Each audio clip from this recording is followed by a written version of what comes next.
السلام علیکم، میں ہوں نادیہ سحر اسلامک ڈائری سے آپ سب کو خوش آمدید کہتی ہوں۔ میں امید کرتی ہوں آپ سب خیریت سے ہوں گے۔ پچھلے 2 ایپیسوڈ جو ہمارے تھے وہ وفود عرب کے بارے میں تھے۔ آج ان کا لاسٹ چیپٹر ہے، لاسٹ ایپیسوڈ۔ تو چلیں شروع کرتے ہیں۔ بسم اللہ الرحمن الرحیم۔ وفد مدینہ۔ اس وفد کے سربراہ حضرت نعمان بن مکرن رضی اللہ تعالیٰ عنہ کہتے ہیں کہ ہمارے قبیلے کے 400 آدمی حضور صلی اللہ علیہ وآلہ وسلم کی خدمت اقدس میں حاضر ہوئے، اور جب ہم لوگ اپنے گھروں کو واپس ہونے لگے تو آپ نے فرمایا کہ اے عمر، تم ان لوگوں کو کچھ تحفہ عنایت کرو۔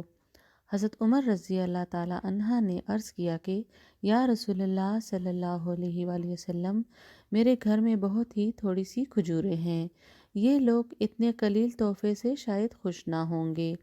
آپ نے پھر یہی ارشاد فرمایا کہ اے عمر، جاؤ ان لوگوں کو ضرور کچھ تحفہ عطا کرو۔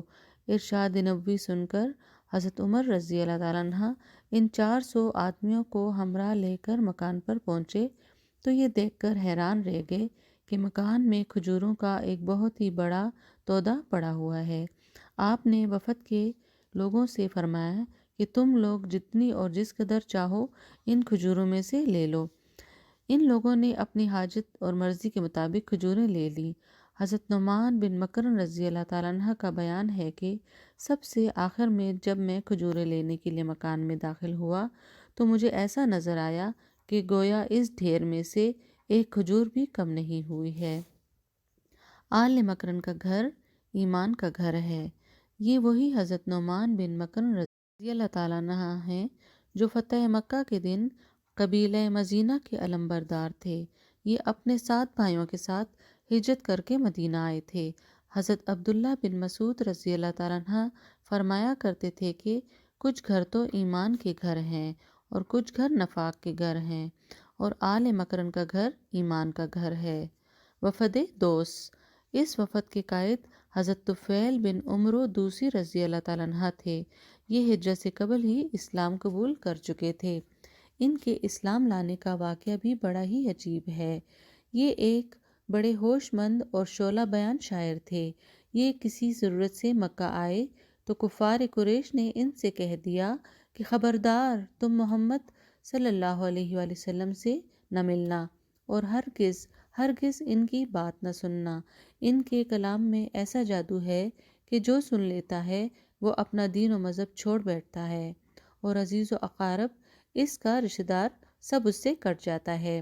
یہ کفار مکہ کے فریب میں آ گئے اور اپنے کانوں میں انہوں نے روئی بھر لی کہ کہیں قرآن کی آواز کانوں میں نہ پڑ جائے۔ لیکن ایک دن صبح کو یہ حرم کعبہ میں گئے تو رسول اللہ صلی اللہ علیہ وآلہ وسلم فجر کی نماز میں قرأت فرما رہے تھے۔ ایک دم قرآن کی آواز جو ان کے کان میں پڑی تو یہ قرآن کی فصاحت و بلاغت پر حیران رہ گئے، اور کتاب الہی کی عظمت اور اس کی تاثیر ربانی نے ان کے دل کو موہ لیا۔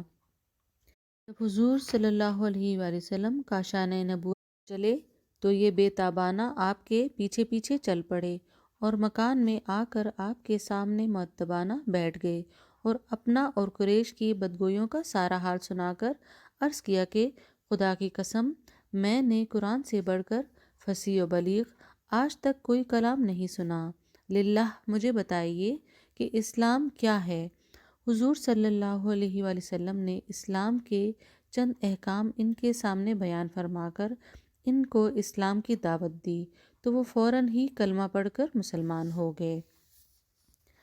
پھر انہوں نے درخواست کی، یا رسول اللہ صلی اللہ علیہ وسلم، مجھے کوئی ایسی علامت و کرامت عنایت فرمائیے کہ جس کو دیکھ کر لوگ میری باتوں کی تصدیق کریں، تاکہ میں اپنی قوم میں یہاں سے جا کر اسلام کی تبلیغ کروں۔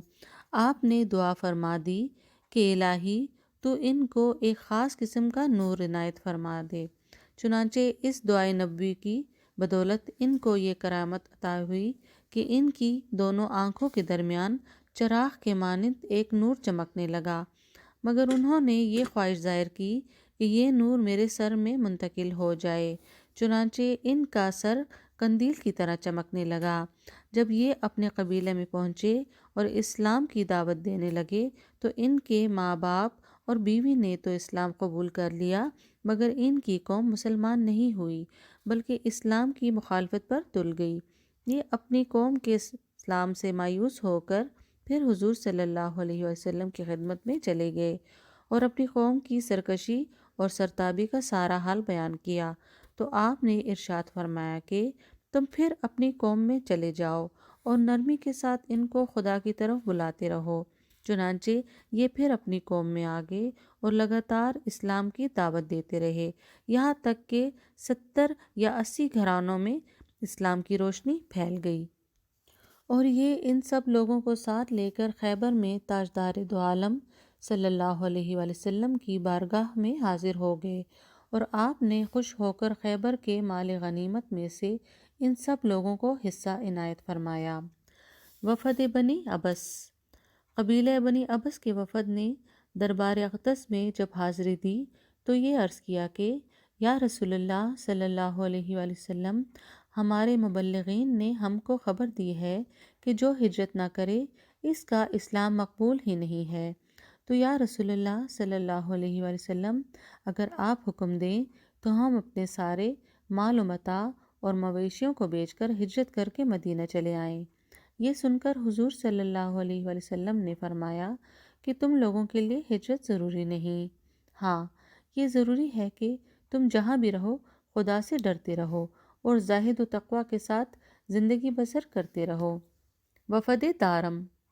یہ وفد 10 آدمیوں کا ایک گروہ تھا جن کا تعلق قبیلہ لخم سے تھا، اور ان کے سربراہ اور پیشوا کا نام ہانی بن حبیب تھا۔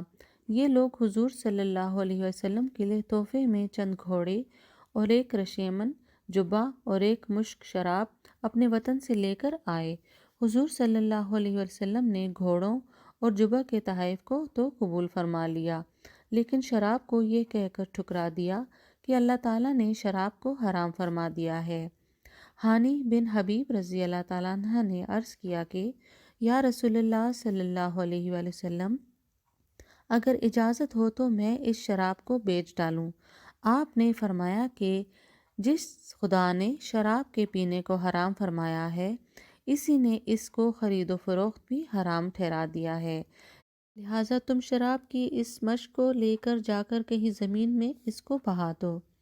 ریشمی جبہ آپ نے اپنے چچا حضرت عباس رضی اللہ تعالیٰ عنہ کو عنایت فرمایا، تو انہوں نے عرض کیا کہ یا رسول اللہ صلی اللہ علیہ وآلہ وسلم، میں اس کو لے کر کیا کروں گا جبکہ مردوں کے لیے اس کا پہننا ہی حرام ہے۔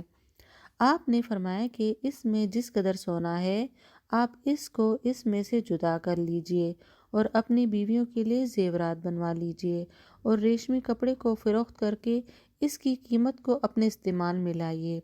چنانچہ حضرت عباس رضی اللہ تعالیٰ عنہ نے اس جبے کو 8000 درہم میں بیچا۔ یہ وفد بھی بارگاہ رسالت میں حاضر ہو کر نہایت خوش دلی کے ساتھ مسلمان ہو گیا۔ وفد غامد۔ یہ 10 آدمیوں کی جماعت تھی جو سن 10 ہجری میں مدینہ آئے اور اپنی منزل میں سامانوں کی حفاظت کے لیے ایک نوجوان لڑکے کو چھوڑ دیا۔ وہ سو گیا، اتنے میں ایک چور آیا اور ایک بیگ چرا کر لے بھاگا۔ یہ لوگ حضور صلی اللہ علیہ وآلہ وسلم کی خدمت اقدس میں حاضر تھے کہ ناگہاں آپ نے فرمایا کہ تم لوگوں کا ایک بیگ چور لے گیا ہے، مگر پھر تمہارے نوجوان نے اس بیگ کو پا لیا۔ جب یہ لوگ بارگاہ اقدس سے اٹھ کر اپنی منزل پر پہنچے تو ان کے جوان نے بتایا کہ میں سو رہا تھا کہ ایک چور بیگ لے کر بھاگا، مگر میں بیدار ہونے کے بعد جب اس کی تلاش میں نکلا ایک شخص کو دیکھا، وہ مجھ کو دیکھتے ہی فرار ہو گیا، اور میں نے دیکھا کہ وہاں کی زمین کھودی ہوئی ہے۔ جب میں نے مٹی ہٹا کر دیکھا تو بیگ وہاں پر دفن تھا، میں اس کو نکال کر لے آیا۔ یہ سن کر سب بول پڑے کہ بلا شبہ یہ رسول برحق ہیں، اور ہم کو انہوں نے اسی لیے اس واقعے کی خبر دے دی تاکہ ہم لوگ ان کی تصدیق کر لیں۔ ان سب لوگوں نے اسلام قبول کر لیا، اور اس نوجوان نے بھی دربار رسول میں حاضر ہو کر کلمہ پڑھا اور اسلام کے دامن میں آ گیا۔ حضور صلی اللہ علیہ وآلہ وسلم نے حضرت ابی بن کعب رضی اللہ تعالیٰ عنہ کو حکم دیا کہ جتنے دنوں ان لوگوں کا مدینہ میں قیام رہے تم ان لوگوں کو قرآن پڑھنا سکھا دو۔ وفد نجران، یہ نجران کے نصارہ کا وفد تھا۔ اس میں 60 سوار تھے، 24 ان کے شرفاء اور معززین تھے، اور 3 اشخاص اس درجے کے تھے کہ انہی کے ہاتھوں میں نجران کے نصارہ کا مذہبی اور قومی سارا نظام تھا۔ ایک عاقب جس کا نام عبد المسیح تھا، دوسرا شخص سید جس کا نام علیم تھا، تیسرا شخص ابو حارثہ بن علقمہ تھا۔ ان لوگوں نے رسول اللہ صلی اللہ علیہ وسلم سے بہت سے سوالات کیے اور حضور صلی اللہ علیہ وسلم نے اس کے جوابات دیے، یہاں تک کہ حضرت عیسیٰ علیہ السلام کے معاملے پر گفتگو چھڑ گئی۔ ان لوگوں نے یہ ماننے سے انکار کر دیا کہ حضرت عیسیٰ علیہ السلام کنواری مریم کے شکم سے بغیر باپ کے پیدا ہوئے۔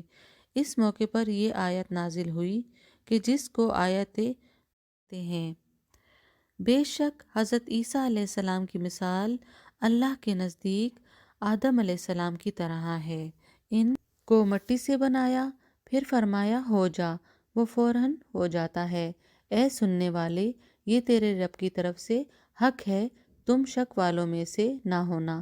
پھر اے محبوب، جو تم سے حضرت عیسیٰ علیہ السلام کے بارے میں حجت کریں، بات اس کے تمہیں علم آ چکا، تو ان سے فرما دو، آؤ ہم بلائیں اپنے بیٹوں کو اور تمہارے بیٹوں کو، اور اپنی عورتوں کو اور تمہاری عورتوں کو، اور اپنی جانوں کو اور تمہاری جانوں کو، پھر ہم گڑ گڑا کر دعا مانگے اور جھوٹوں پر اللہ کی لعنت ڈالیں۔